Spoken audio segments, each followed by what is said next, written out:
El hecho ocurre en el Congreso de la Nación.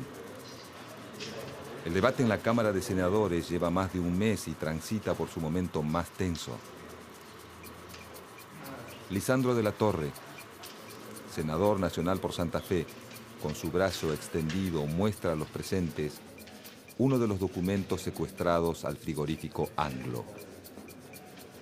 El ministro de Hacienda, Federico Pinedo, que es uno de los interpelados, no soporta la tensión y agravia al senador. Lisandro de la Torre se levanta indignado de su banca y avanza con paso intempestivo. El ministro de Agricultura, Luis Dujau, se interpone y lo golpea. De la Torre cae de espaldas y Enzo Bordavere, también senador por Santa Fe, corre para ayudarlo.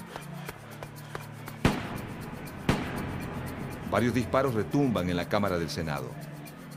Bordavere, herido con 2 proyectiles en la espalda, gira para enfrentar al agresor. El excomisario Ramón Valdés Cora le dispara con frialdad. Otro balazo en el pecho.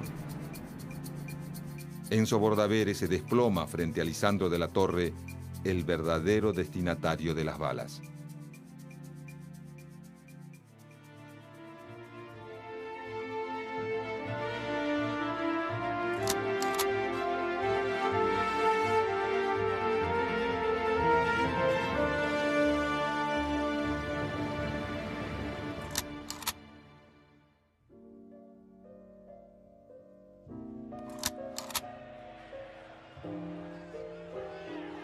En 1929, el llamado crack de Wall Street sacude al capitalismo y genera una gran crisis económica en el mundo.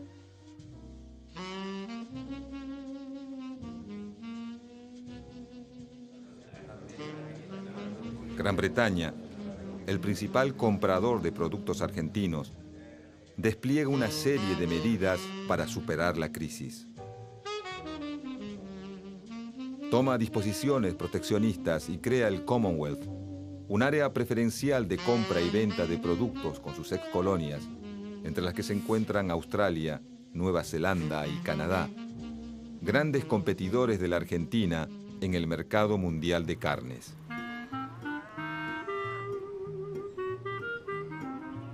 El objetivo del Commonwealth es asegurar un área comercial para la libra esterlina sin dejar lugar a su gran competidor, el dólar.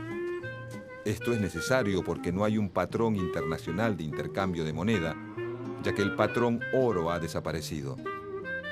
De esta manera busca generar relaciones comerciales estables entre los miembros. La situación para las carnes argentinas en el mercado mundial es complicada.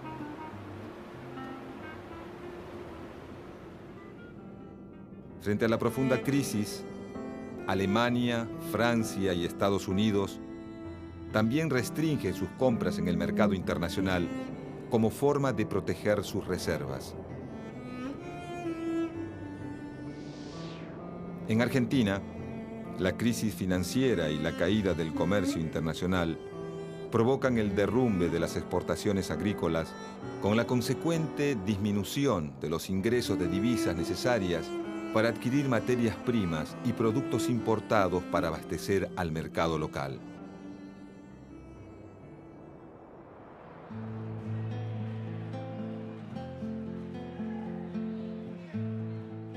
El gobierno de Hipólito Yrigoyen, sin embargo, sigue con una larga tradición argentina. Y a diferencia de lo que hacen las grandes potencias, continúa con los pagos de la deuda externa, lo que provoca un fuerte incremento en el déficit del Estado. La actividad industrial busca sustituir muchos de los productos importados y lo hace, en la mayoría de los casos, intensificando el uso de las instalaciones ya existentes. Comienzan a crecer los sectores ligados a la producción de alimentos, metalmecánica, química y textil, un proceso que se desarrollará a lo largo de la década de los 30. Los grandes capitales de los terratenientes, dedicados antes a la exportación, se vuelcan ahora a la industria y a la especulación inmobiliaria. Pero también muchos propietarios de talleres y comerciantes empiezan a producir para el mercado interno. El derrumbe de los precios provoca en el campo el éxodo de gran cantidad de pequeños productores y trabajadores rurales. Estos se trasladan hacia las ciudades y en muchos casos pasan a formar parte de los planteles de obreros de las incipientes fábricas.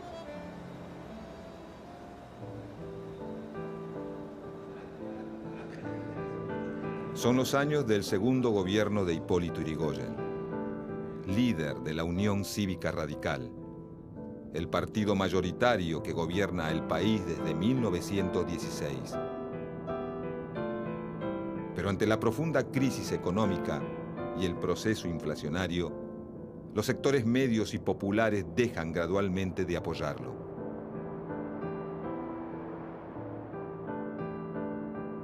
Hacia 1930, entre denuncias de corrupción, renuncias masivas de miembros del gobierno y rumores acerca de la creciente incapacidad física de Hipólito Yrigoyen, el ejército derroca al presidente constitucional, consumando de esta manera el primer golpe de Estado argentino.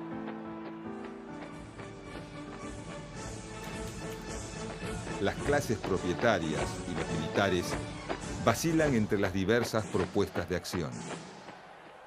Por un lado, los nacionalistas, alentados por la propagación a nivel mundial de regímenes de este tipo, aspiran a un elitismo autoritario que acabe con el sistema de partidos.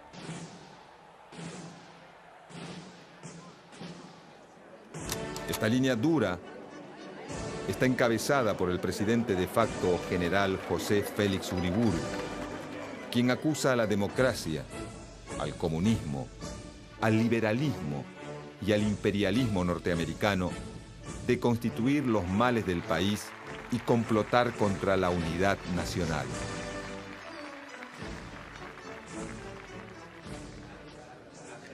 Este grupo nacionalista pretende el gobierno de una minoría proveniente del ámbito militar, amalgamada por la Iglesia Católica y no atada a intereses extranjeros.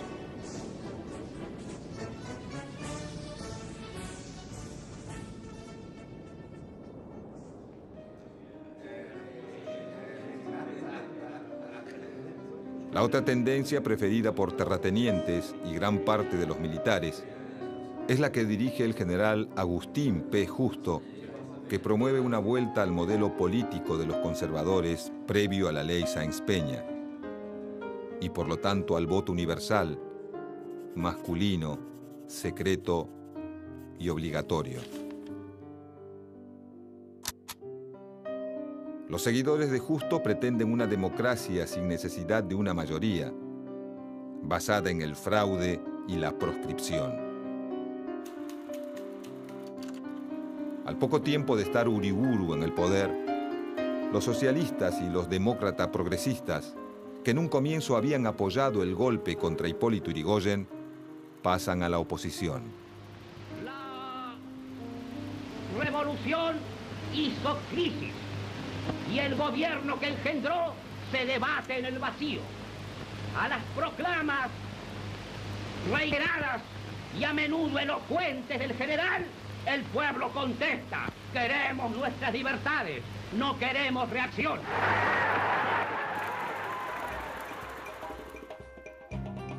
Y los conservadores fundan un nuevo partido, el Demócrata Nacional. Para la misma época, la Unión Cívica Radical se reorganiza conducida por el expresidente Marcelo Torcuato de Alvear, y en julio de 1931, el general radical Gregorio Pomar intenta una revolución que es rápidamente sofocada.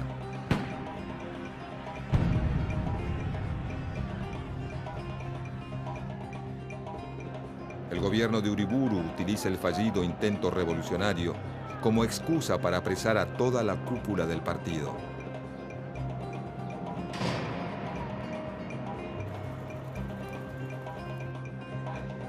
Ante la imposibilidad de llevar como candidato a Alvear, los radicales resuelven abstenerse en las elecciones presidenciales de 1931.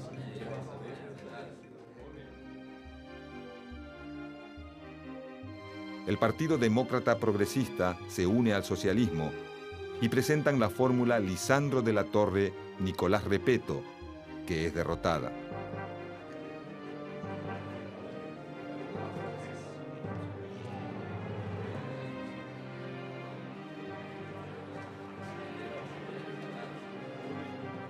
El Partido Demócrata Nacional, una fracción del socialismo, y el sector antipersonalista de la Unión Cívica Radical, presentan a Agustín P. Justo como presidente y a Julio Argentino Roca, hijo, como vice.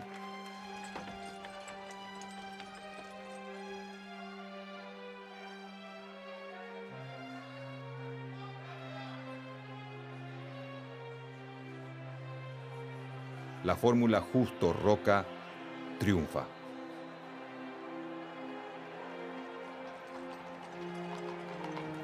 Aún con fraude, la victoria de los conservadores no es aplastante. Los demócratas y los socialistas obtienen legisladores y ganan en algunas provincias y municipios.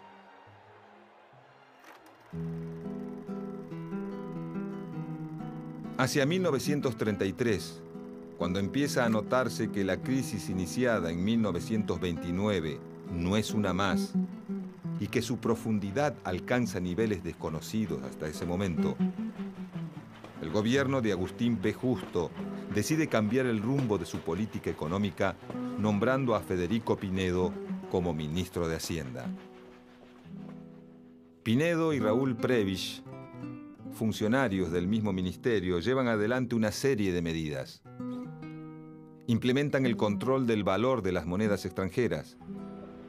Regulan las importaciones, alentando algunas y desalentando otras.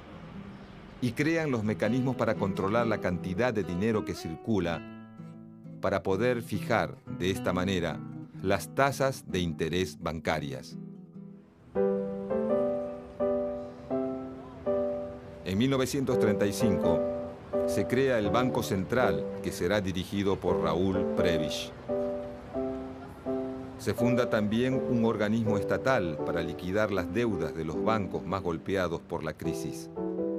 Y se crean las juntas reguladoras de carne, de granos, de algodón y de vino, para asegurar con fondos del Estado un precio mínimo a los productores. Se busca también reforzar los lazos con Gran Bretaña, ya que el gobierno argentino teme por el futuro de las exportaciones de materias primas.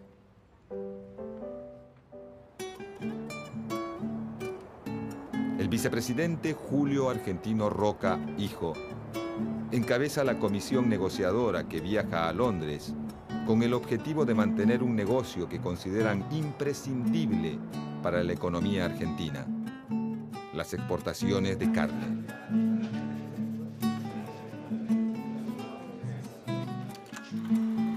Las exportaciones se mantienen, pero a cambio, los británicos logran una extraordinaria negociación.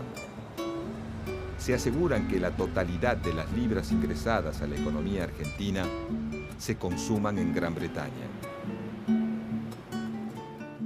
Consiguen que se continúe con los pagos de la deuda a la banca inglesa en medio de esa profunda crisis, aun cuando la mayoría de los países han suspendido los pagos de sus compromisos.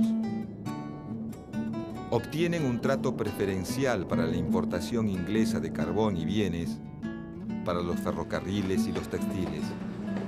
Y también logran que las ganancias de las empresas británicas radicadas en Argentina puedan ser remitidas libremente a su país de origen.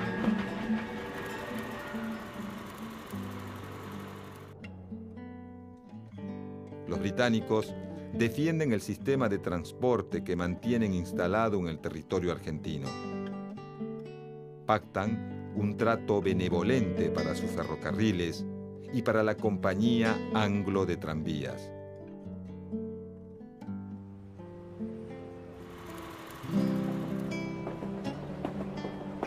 el gobierno argentino acuerda con el inglés que obligará a los colectiveros nacionales a unificarse con los tranvías en la llamada Corporación de Transporte de la Ciudad de Buenos Aires.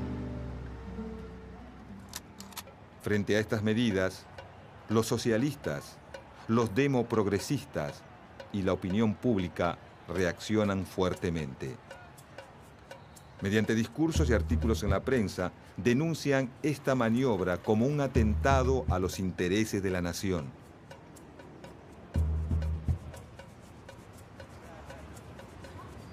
Todas las medidas del Tratado de Londres, llamado Pacto Roca-Runciman, le aseguran a Gran Bretaña el mercado argentino frente a la competencia de otros capitales. El Pacto Roca-Runciman es apoyado por los terratenientes y los ganaderos. Sin embargo, este último sector se divide. Los invernadores, que mantienen el mercado de las exportaciones, y los criadores, quienes quedan fuera del mercado inglés y quedan relegados a proveer al mercado interno, que paga un precio mucho menor por la carne.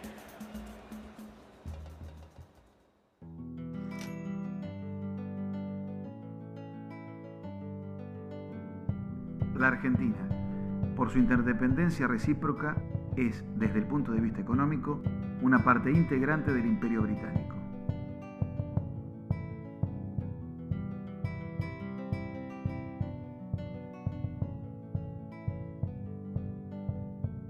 Los socialistas se oponen al pacto y denuncian las consecuencias sobre los consumidores. Es que el gobierno argentino le compra a Inglaterra lo que puede comprar más barato a Estados Unidos y a otros países, y le asegura además el monopolio del transporte a empresas británicas.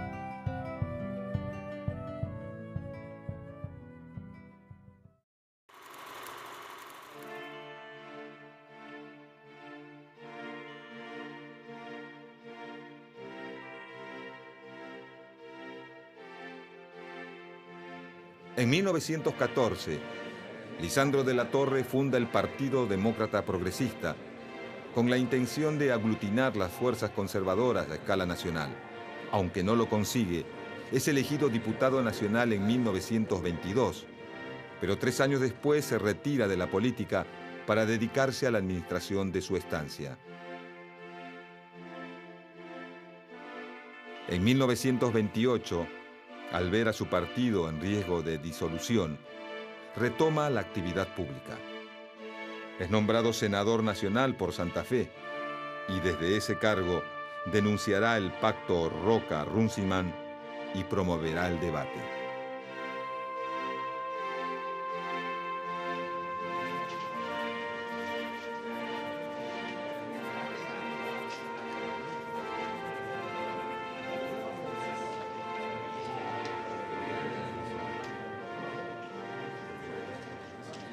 Lisandro de la Torre argumenta que Gran Bretaña monopoliza de manera vergonzosa el mercado de los frigoríficos, al impedirle a la Argentina instalar compañías que generen competencia.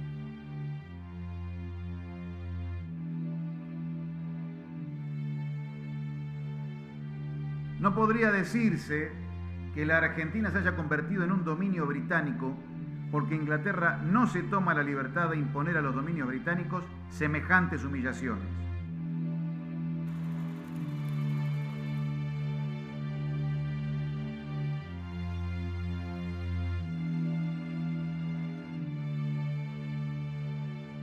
Lisandro de la Torre forma parte de una comisión investigadora nombrada por el Senado de la Nación, que tiene como finalidad establecer si las ganancias de los frigoríficos ingleses se corresponden con los precios que ellos pagan a los pequeños y medianos productores.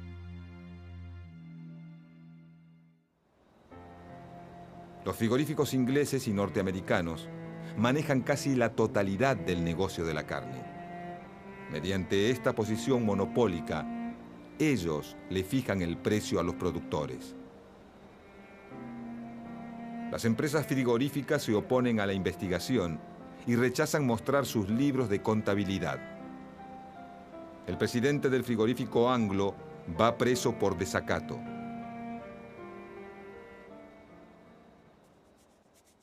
La tensión crece cuando en el Senado el socialista Alfredo Palacios aporta un dato clave.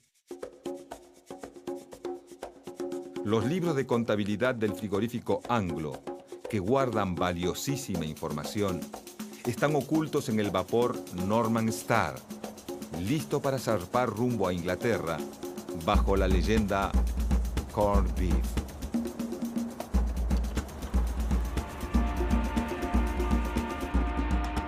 Unos días después, la empresa envía al Uruguay 6 cajones con libros y papeles comprometedores para evadir el control de la comisión investigadora.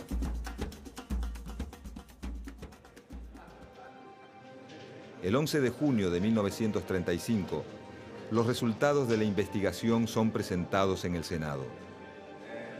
Lisandro de la Torre denuncia el robo frigorífico organizado y la acción extorsiva de un monopolio extranjero con la complicidad de un gobierno que unas veces lo deja hacer y otras lo protege directamente. Puntualiza los privilegios de las compañías británicas, la exención de multas, la tolerancia en el cobro de impuestos y la complicidad del gobierno. Revela que el ministro de Agricultura, Luis Dujau, es beneficiado con la compra de ganado de su propiedad por parte de los frigoríficos que están siendo investigados. Dujau, el ministro acusado, y Federico Pinedo, ministro de Hacienda y responsable técnico del Tratado Roca-Runciman, concurren al Senado durante 13 días consecutivos para contestar los cargos.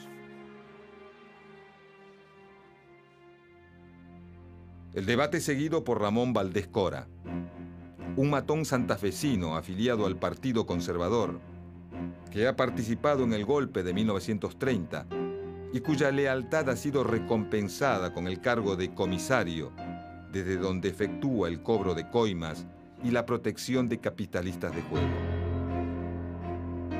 A nadie le llama la atención que el 23 de julio de 1935, Ramón Valdés Cora se encuentra en el Senado.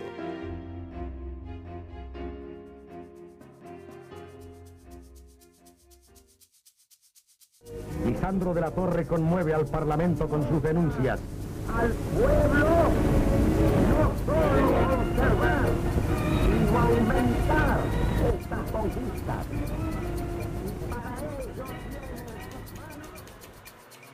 En plena sesión, Lisandro de la Torre es insultado por el ministro Pinedo y luego golpeado por Dujau. El senador por Santa Fe, Enzo Bordavere, corre en su auxilio. Valdés Cora, que estaba dentro del recinto de la Cámara, le dispara 2 veces por la espalda.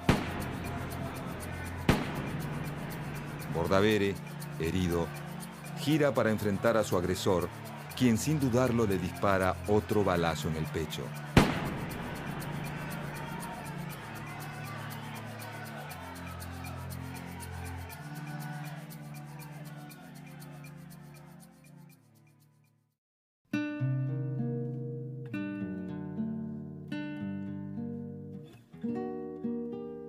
El senador muere poco después en el Hospital Ramos Mejía.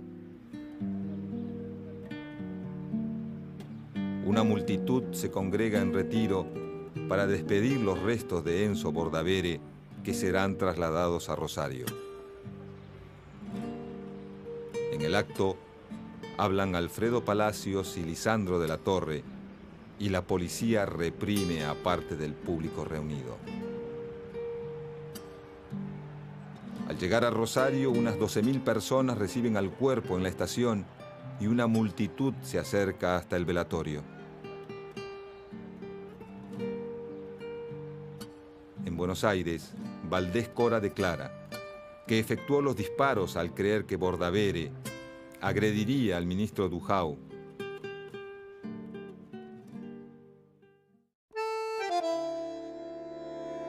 aunque nunca se descubre a los instigadores del crimen, Valdés Cora es condenado en 1938 a 12 años de prisión por homicidio simple. La justicia considera que no ha tenido el propósito preconcebido o deliberado de matar a Bordaberry.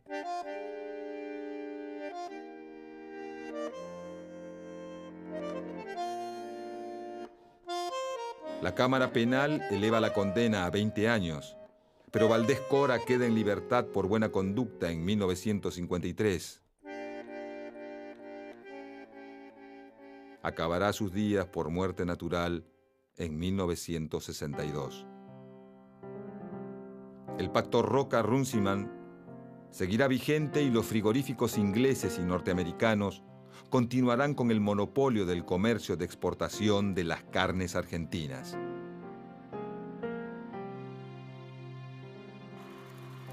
Durante este período, el Estado cumple por primera vez un papel regulador ante la situación generada por la crisis económica mundial y comprueba su capacidad de influir en la economía a través de medidas concretas que favorecen a un sector de la sociedad. Las transformaciones ocurridas en el plano económico fortalecen a los industriales y a los cada vez más numerosos trabajadores de ese sector. Luego de las presidencias radicales y del terror que provocan la Revolución Rusa y el ascenso del comunismo a las burguesías del mundo, la clase alta argentina no logra construir un partido conservador con un verdadero apoyo popular, pero consolida una alianza con la Iglesia y el Ejército, dos actores que pasarán al primer plano en la escena política nacional.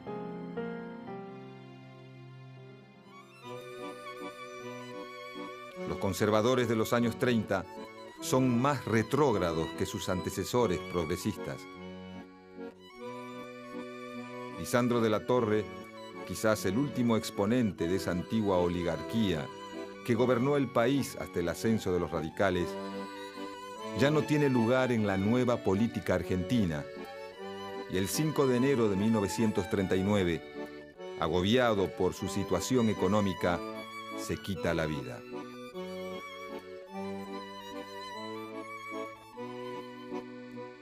El intento fallido de asesinarlo y la muerte de Bordaberry ocurrida en el Senado son la representación más clara de este oscuro periodo que será recordado por muchos como la década infame.